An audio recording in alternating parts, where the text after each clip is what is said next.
بس یہ تو بھائی اب تو یہ جانا ہی والا ہے جہنم میں، مجھے کیا ضرورت ہے ٹائم ویسٹ کرنے کی۔ نمبر ایک، اگر کنجوس ہے، بخیل، دل بہت چھوٹا ہے اس کا، جو پیسہ اس نے کمایا وہ خرچ کرنے کو تیار نہیں۔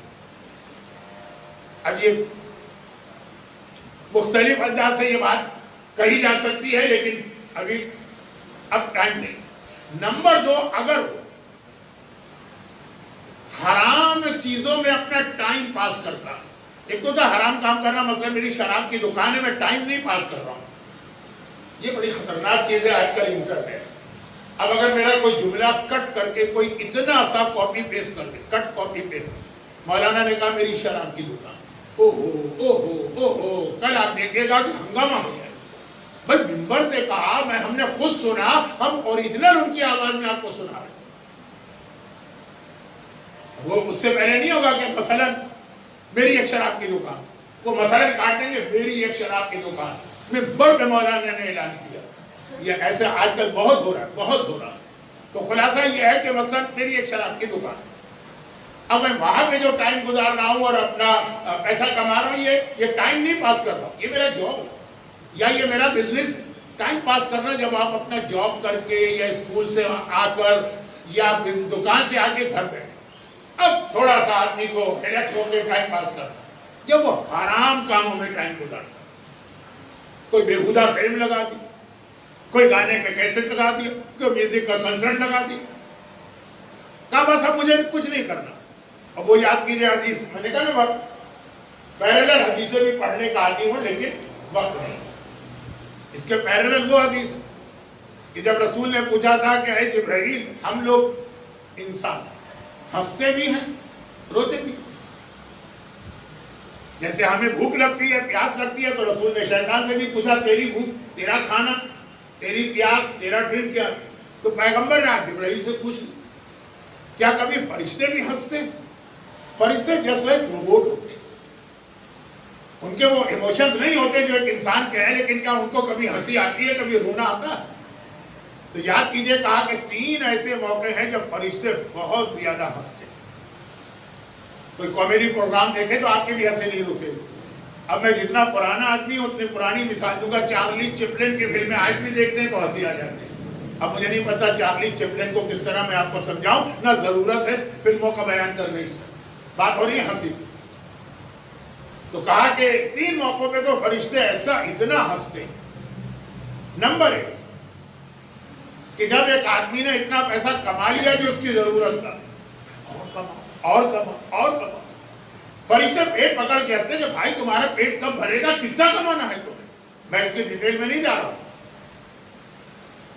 ایک حدیث پہلے بھی آ چکی ہے، لیکن اگر یہ کمائی آخرت کے لیے تو الگ ہے۔ نمبر، جب کسی عورت کی میت ہو جاتی اور اسے قبر میں اتارا جاتا ہے اور اناؤنسمنٹ ہوتا ہے کہ سب نامحرم ہٹ جائے، صرف محرم آ کے اس کو آخری دفعہ دیکھے، ہنسی پہ ہنسی آتی۔ جب یہ زندہ تھی تو کبھی اس نے اپنے آپ کو نہیں چھپایا، پھر میں نے عورتوں کے خلاف کچھ کہہ دیا گیا، نہیں یہ حکم خدا بتا۔ جب یہ زندہ تھی لوگ دیکھتے تھے، اس کو دیکھنے کے قابل تھی، تو اس نے کبھی اپنے آپ کو نہیں چھپایا، بال کھلے میں اور مجلس میں بھی آ رہی، اور باقی تو شادی میں، برتھ ڈے میں، جاب پہ، بزنس میں، سڑکوں میں، شاپنگ میں۔ اور آج جب مر گئی، ابھی یہ لاشا سڑنے والا ہے، کوئی دیکھنے کو تیار نہیں ہوگا، تو اتنا حجاب آ گیا کہ جی وہ کوئی قریب نہ آئے اور نامحرم اس کو نہ دے۔ فرشتوں کو اتنی ہنسی آتی ہے، پیٹ پکڑ پکڑ کے ہنس رہے ہو۔ یہ کیا تماشا ہے، جب دیکھنے کے قابل تھی تو اس وقت نہیں چھپا رہی، جب کوئی دیکھنے کو تیار نہ ہو میت تو اتنا حجاب، اتنا پردہ دو۔ اور نمبر 3، جب کوئی آدمی دن بھر اپنے کام میں حرام کر کے شام کو گھر آتا تو یہاں آ کے دوبارہ حرام شروع کر دیتا، تو فرشتے ہنستے بھائی کتنا حرام تمہیں کرنا ہے، کب تمہارا پیٹ بھرے گا حرام؟ میں دکان میں بیٹھ کے بھی حرام کیا، گھر میں ٹی وی کھول کے بھی حرام ہو گئے۔ تو خیر اب تو یہ حدیث تھوڑی بدل گئی، کیونکہ اب تو موبائل کی وجہ سے دکان میں بھی آپ نہیں، آپ سے مطلب یہ ہے کہ جو جن کے لیے شیطان کہہ رہا۔ کہا 2 باتیں، یعنی سوال کیا ہے، بس یہ ختم ہو رہی ہے مجلس، کیونکہ آج غم کا بیان بھی تھوڑا سا لمبا ہونا چاہیے۔ کہا مجھے ضرورت نہیں ہو، خود اپنے آپ کو مار رہا ہوں، سوسائڈ کر رہا ہوں، تو نمبر 1 کنجوس.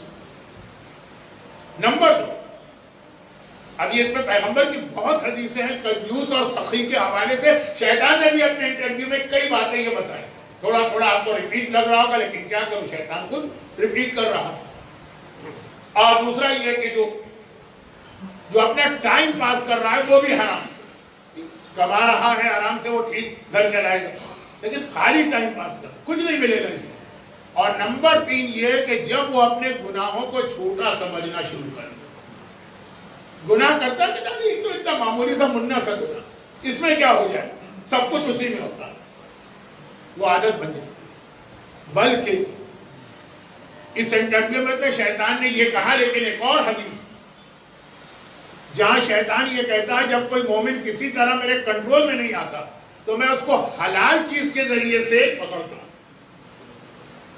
اور پھر حدیث میں ہے کہ اگر حلال چیز کے ذریعے بھی کنٹرول میں نہ آئے تو میں اس کو عبادت کے ذریعے سے پکڑتا ہوں. وہ بنی اسرائیل کا واقعہ یاد کیجئے کہ جب کسی طرح وہ مسجد کا نمازی اس کے بہکائے میں نہ آیا تو شیطان اس سے بڑا نمازی بن کے اس کے برابر آ کے کھڑا ہوا. مشہور روایتوں کو میں نہیں پڑھتا ہوں تاکہ آپ کو ٹائم آپ کا ویسٹ نہ ہو. تو خیر وہ چھوڑیں, حلال طریقے. حرام سے جو نہیں آتا شیطان کے کنٹرول, یہ والا حرام چھوٹا سا, ارے اتنا سا تو گناہ چل جاتا, چل نہیں جاتا ہے وہ جل جاتا ہے مومن, یہ آدمی جہنم کے. لیکن حلال